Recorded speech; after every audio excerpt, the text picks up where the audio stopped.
स्वागत है आपका आपके अपने चैनल स्टडी विद प्रदीप पे। आज हम लोग चर्चा करेंगे नवोदय विद्यालय समिति से निकलने वाली वैकेंसियों के बारे में। अगर आपको बता दें तो यहाँ पे एक एक करके सारी चीज़ें दी गई हैं, जिसमें आप देख पा रहे हैं यहाँ पे किसके लिए रिक्रूटमेंट निकाले गए हैं।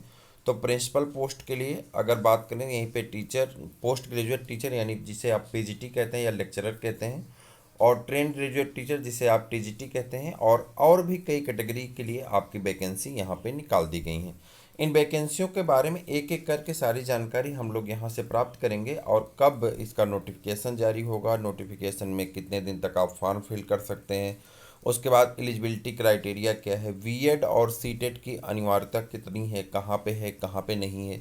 ठीक है, उसी के साथ हम लोग फीस देखेंगे, फ़ी कितनी देनी है, और एग्ज़ाम एक्सपेक्टेड कितने टाइप तक कब हो सकता है। तो इन सभी चीज़ों पे, सिलेबस पे एक नज़र डालेंगे, पेपर पैटर्न कैसा होता है, इन सभी चीज़ों को एक एक करके इन वीडियो में देखने वाले हैं। आपको बता दें कि आप में से जो मित्र पहली बार चैनल पे आए हैं, एक छोटी सी रिक्वेस्ट है, चैनल को सब्सक्राइब कर लीजिए, अपने मित्रों को शेयर कर दीजिए। मेरा नाम प्रदीप शुक्ला है, स्वागत है आपका आपके अपने चैनल स्टडी विद प्रदीप पे। तो चलिए स्टार्ट करते हैं, एक बार इन चीज़ों को समझने का प्रयास करते हैं। सबसे पहले पोस्ट की अगर हम बात करें तो पोस्ट में आपके पास प्रिंसिपल के पोस्ट हैं, पोस्ट ग्रेजुएट टीचर यानी पीजीटी के पोस्ट हैं, और टीजीटी के टीचर की वैकेंसी है, यानी जो आप टीचर के होता है, और ये नवोदय विद्यालय समिति के द्वारा ये वैकेंसियाँ निकाली गई हैं। इन वैकेंसियों में अगर हम डिटेल की बात करें तो यहाँ पे टॉपिक वाइज डिटेल आपके दिए गए हैं, जहाँ पे आप इन डिटेल को अच्छी तरह से स्टडी करके सारी चीज़ों को समझ सकते हैं। बात करते हैं, यहाँ पे एक पॉइंट लिखी गई, इस पॉइंट पे नोट करिए, vacancies are tentative and may increase or decrease. कह रहा वैकेंसी की जो संख्या है ये घट सकती है या बढ़ सकती है। तो ये एक चीज़ें आपको यहाँ पे देखने को मिल सकती हैं कि वैकेंसी की जो संख्या है ये घट सकती है या बढ़ सकती है। आगे आते हैं, यहाँ पे प्रिंसिपल पोस्ट की अगर बात करें तो प्रिंसिपल पोस्ट के लिए अनरिजर्व की जो वैकेंसी है, अनरिजर्व कोटा में जो वैकेंसी 7 है, ईडब्ल्यूएस कोटे में 1 वैकेंसी है, और उसके बाद अगर हम ओबीसी की बात करें तो 3 वैकेंसियाँ हैं आपकी ओबीसी में, और यहाँ पे एससी कैटेगरी की 1 है, एसटी की 0 है, और टोटल पोस्ट हैं कितने आपके, तो आप कहें टोटल पोस्ट 12 है, और 1 पोस्ट ओएच है, मतलब आपका फिजिकली हैंडीकैप्ड वाले में से कोटा है ओएच का, तो एक वैकेंसी वहाँ से है।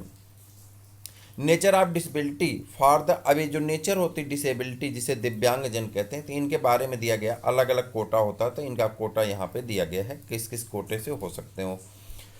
पोस्ट ग्रेजुएट टीचर की अगर हम बात करें तो यहाँ पे अलग अलग सब्जेक्ट के लिए पोस्ट इसका निकाली गई हैं। यहाँ पे अगर देखें, पहले सब्जेक्ट है बायोलॉजी, तो बायोलॉजी वाले हमारे मित्र हमारे साथ बहुत दिनों से कई लोग जुड़े हैं, और बहुत लोग अभी नए जुड़ रहे हैं। जितने भी हमारे बायोलॉजी वाले फ्रेंड हैं वो सब जुड़ जाएं, इसके सिलेबस के अकॉर्डिंग हम लोग पूरी क्लास को कवर करेंगे, और वह भी बहुत मिनिमम अमाउंट में, बहुत मिनिमम फी में, और उसके बारे में हम आपको बताएंगे।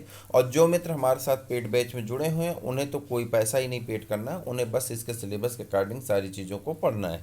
तो आप भी जुड़ेंगे तो आने वाली सभी वैकेंसियों में साल भर के लिए आपकी भी वैलिडिटी होती है। हम आपको बताएंगे कितनी फ़ीस देनी है, मिनिमम फ़ीस है आपकी, इतनी सस्ती फीस कहीं पर नहीं मिलेगी।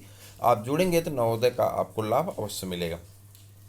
तो यहाँ पे बायोलॉजी में अगर बात करें तो अनरिजर्व की जो है पोस्ट है 18, उसके बाद अगर ईडब्ल्यूएस की बात करें 4 है, ओबीसी की बात करें तो 11 है, एससी की 6 है, एसटी की 3 है, टोटल पोस्ट है आपको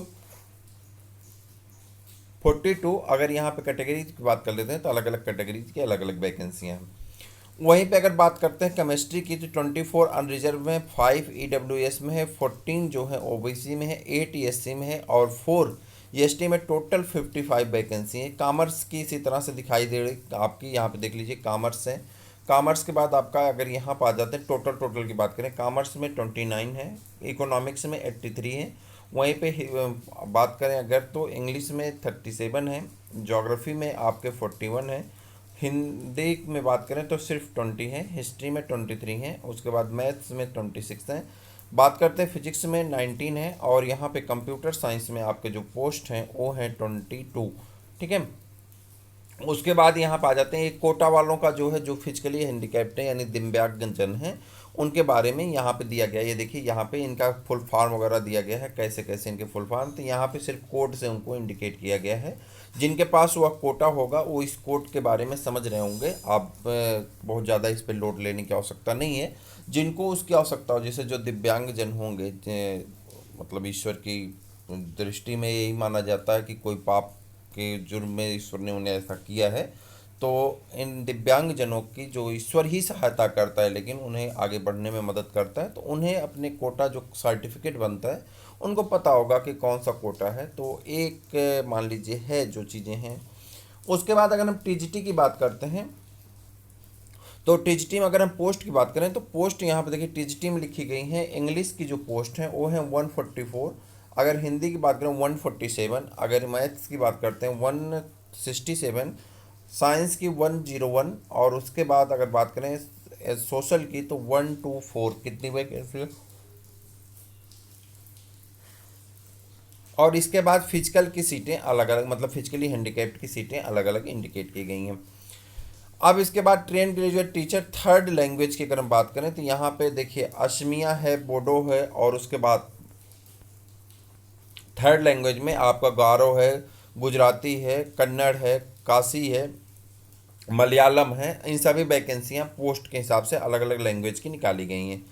अगर मिसलेनियस कैटेगरीज की बात करें तो म्यूजिक के टीचर होते हैं, आर्ट के होते हैं, पेट मेल यानी जो फिजिकल के टीचर होते हैं मेल, और पेट फीमेल टीचर। और उसके बाद लाइब्रेरियन की वैकेंसी होती है। लाइब्रेरियन की यहाँ पे वैकेंसी कर बात करें जो जिसमें लगभग सभी लोग अप्लाई कर सकते हैं। ये तो कोटा है, म्यूजिक वाले जा सकते हैं, आर्ट वाले जा सकते हैं, ये फिजिकल जो फिजिकल ट्रेनिंग लिए होंगे जिसे आप लोग क्या कहते हैं बीपीएड किए होंगे वो लोग जा सकते हैं, और ये जो है फिजिकल ट्रेनिंग अगर फीमेल ली होंगी तो जा सकती हैं।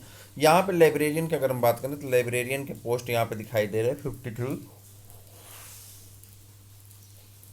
उसके बाद बात करते हैं यहाँ पे नेचर ऑफ डिसेबिलिटी। मान लीजिए इनका सबका कोटा होता है तो उस कोटे के बारे में यहाँ पे डिटेल में दिया गया है। यहाँ पे आ जाइए।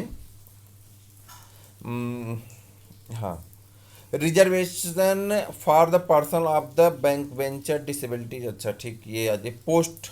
यहाँ पे एलिजिबिलिटी की बात करते हैं, eligibility criteria for the principal post. Principal post के लिए एलिजिबिलिटी क्राइटेरिया क्या है? पोस्ट कोड 1 है, और पे स्केल आपकी जो हैं ये यहाँ पे दी गई हैं 78,800 से 2,09,200 तक ये पे स्केल है आपकी। अपर एज लिमिट नॉट, मतलब आप 50 साल तक इसमें फॉर्म अप्लाई कर सकते हैं, 50 ईयर से ऊपर वाले नहीं डाल पाएंगे। इसेंशियल क्वालिफिकेशन की बात करें तो एकेडमिक की अगर बात करते हैं तो master degree for recognise university at least 50% marks in aggregate, मतलब आप मास्टर डिग्री लिए हों और सभी सब्जेक्ट में आपके 50% मार्क होने चाहिए। BEd or equivalent teaching degree, आपके पास बीएड या उसके समकक्ष कोई भी आपके पास डिग्री होनी चाहिए। अगर एक्सपीरियंस की बात करते हैं तो एक्सपीरियंस पे आ जाएंगे पर्सन्स होल्डिंग एनालॉगस पोस्ट और post of the principal to central state government autonomous organisation of central state government in level 12 of the pay matrix. अच्छा, आप अगर यहाँ पे काम किए हों कहीं पे आपने चाहे प्राइवेट कॉलेज में चाहे सरकारी कॉलेज में अगर आप काम किए हैं तो आप इसमें भर सकते हैं। Vice principal assistant education officer in central state government autonomous जो प्राइवेट संस्थान होता है organisation of the central state government level, pay matrix इतना 7। अच्छा, पीजीटी और lecturer in central state government, अगर आप पीजीटी हो और 8 साल का मतलब आप लेक्चरर की पोस्ट पे 8 साल तक काम किए हैं तो आप फॉर्म अप्लाई कर सकते हैं। यहाँ पे आ जाते हैं, अगर 15 साल तक आप किस लेवल पे काम किए हैं, combination regular service at the PGT level 8 पे मैट्रिक्स, यहाँ पे टीजीटी लेवल 7 तो उसे छोड़ दीजिए। आ जाइए यहाँ पे किस में है, डिजायरेबल में क्या है आपका एटलीस्ट 3 ईयर एक्सपीरियंस। यहाँ आप देखिए ये जो डिजायरेबल क्राइटेरिया है आपका at least 3 year experience at the house master of full residential school, यानी कोई जो स्कूल ऐसा जो रेजिडेंस देता है वहाँ पे आपका मास्टर हो आप 3 साल कम से कम। Experience of working in a full residential CBSE affiliated government organisation school. Proficiency in English and Hindi, आप हिंदी और इंग्लिश दोनों में बात करने में मतलब प्रेफर करते हो, रीजनल लैंग्वेज भी जानते हो। वर्किंग नॉलेज आपको होनी चाहिए और कंप्यूटर आपको आनी चाहिए। ठीक, for the post graduation teacher की बात अगर हम करें तो बायोलॉजी में जो है वो इसका कोड जो है 2 है अलग अलग सब्जेक्ट के लिए। केमिस्ट्री का कोड 3 है, कॉमर्स का कोड 4 है। तो यहाँ पे स्केल की बात करते हैं तो 47,600 से लेकर के 1,51,100 तक आपको जो पेमेंट मिलेगी। आपकी एज 40 साल से ऊपर नहीं होनी चाहिए। अगर यहाँ पे क्वालिफिकेशन की बात करते हैं तो 2 year integrated post graduation course for the regional college of the education of the NCERT और एनी एनसीटी ऑर्गेनाइजेशन इंस्टीट्यूट और यूनिवर्सिटी, ठीक है। तो आप 50% साथ 50% मार्क के साथ आप अगर पोस्ट ग्रेजुएशन की डिग्री आपके पास है तो आप इसमें भर सकते हैं। नोट करें, BEd degree is not required. यहाँ पे बीएड डिग्री की आवश्यकता नहीं, देखिए लिखा गया है BEd degree is not required for the candidate who can undergone 4 year integrated degree course or regional college of education NCERT or others NCT recognized institution master degree for the recognized university with at least 50% mark aggregate in the following subject। अब यहाँ पर आ जाते हैं PGT की बात करते हैं। PGT English में तो इंग्लिश होना चाहिए मास्टर डिग्री आपका, और पीजीटी हिंदी में हिंदी से मास्टर डिग्री। अगर फिजिक्स की बात करते हैं physics, applied physics, electronic physics, nuclear physics के साथ आपका मास्टर डिग्री होना चाहिए अगर किसी एक ब्रांच से। और उसके बाद अगर आप यहाँ पे केमिस्ट्री हैं तो केमिस्ट्री बायोकेमिस्ट्री के साथ अगर आपने जो है क्या किया है जल्दी बता दिए, पोस्ट ग्रेजुएशन किया तो आप अप्लाई कर सकते हैं। पीजीटी मैथमेटिक्स की बात करते हैं तो मैथमेटिक्स अप्लाइड मैथमेटिक्स में अगर आपने किसी एक ब्रांच से आपने पीजीटी किया तो आप अप्लाई कर सकते हैं। इकोनॉमिक्स की बात करें, इकोनॉमिक अप्लाइड इकोनॉमिक और बिजनेस इकोनॉमिक्स में अगर आपने जो है किसी एक में डिग्री पोस्ट ग्रेजुएशन तो अप्लाई कर सकते हैं। हिस्ट्री ज्योग्राफी में अगर आपका अलग अलग पोस्ट है। उसके बाद उसी तरह कॉमर्स का है। लेकिन यहाँ पाते हैं हम लोग जो अपने सब्जेक्ट की बात करते हैं पीजीटी बायोलॉजी की, तो यहाँ आप देखिए उत्तर प्रदेश सरकार ने यही काम नहीं किया है। यहाँ देखिए बॉटनी वाले डाल सकते हैं, जूलॉजी से पीएचडी किए और डाल सकते हैं, लाइफ साइंस डाल सकते हैं, बायो साइंस डाल सकते हैं, जेनेटिक्स डाल सकते हैं, माइक्रो बायोलॉजी डाल सकते हैं, बायोटेक्नोलॉजी डाल सकते हैं, मॉलिकुलर बायोलॉजी डाल सकते हैं। और उसके बाद plant physiology provided as the application study botany and zoology graduation level. कह रहा है कि अगर आप इनमें से किसी भी सब्जेक्ट के साथ पोस्ट ग्रेजुएशन किए हैं तो आप फॉर्म अप्लाई कर सकते हैं। इंपॉर्टेंट नोट की बात करें, candidate passing master degree with specialisation in discipline subjects mentioned above will only be considered as the eligible. BEd degree की बात करें, proficiency in teaching in Hindi and English medium. अगर यहाँ बात करते हैं डिजायरेबल क्वालिफिकेशन की तो एक्सपीरियंस है TGT in the recognized institute in concerned subject, experience in working in the residential school। अगर आपके पास एक्सपीरियंस होना चाहिए तो इसमें कोई दबाव नहीं, आप एक्सपीरियंस अपना कहीं से बनवा भी लेंगे, जानते ही आप सब कैसे बनता है। तो उसके बाद पीजीटी कंप्यूटर साइंस की बात करें तो यहाँ आप देखिए उनके बारे में बहुत सारी डिग्रियाँ दी गई हैं, आपकी आवश्यकता अनुसार आप इसे पढ़ सकते हैं। और उसके बाद आ जाते हैं यहाँ पे तो एक पैराग्राफ यहाँ पे दिया गया, हाँ इसके बाद नंबर किसका है, पोस्ट है अलग अलग जो हैं। उसके बाद आ जाते हैं एक कौन से तेलुगु उलगु है तो कन्नड़ तेलुगु। टीजीटी की बात करते हैं, टीजीटी हिंदी की अगर हम बात करते हैं तो टीजीटी हिंदी में अगर आप देखेंगे तो 3 ईयर आपके पास जो टीजीटी हिंदी पढ़े हों, इंग्लिश की भी वही बात है, मतलब ग्रेजुएट हो उस सब्जेक्ट के साथ। यहाँ पे एक चीज़ देखिए, टीजीटी के साथ साइंस वाले आ जाइए, साइंस वाले ध्यान दीजिएगा। यहाँ पे टीजीटी साइंस में कह रहा है बॉटनी जूलॉजी और केमिस्ट्री आपका होना चाहिए। अगर फिर कह रहा है the candidate should have studied botany zoology and chemistry during at the 3 years in study of graduation. आप ग्रेजुएशन में इन तीनों को पढ़े होने चाहिए, फिर 3 साल। लेकिन फिर कह रहा है अगली पॉइंट में, इन केस ऑफ सच यूनिवर्सिटी, कुछ यूनिवर्सिटी ऐसी हैं कि only provide 2 subject in the final year, the candidate should have studied any of 2 subject in the botany and zoology and chemistry in final year examination all the 3 subject via botany zoology chemistry first and second.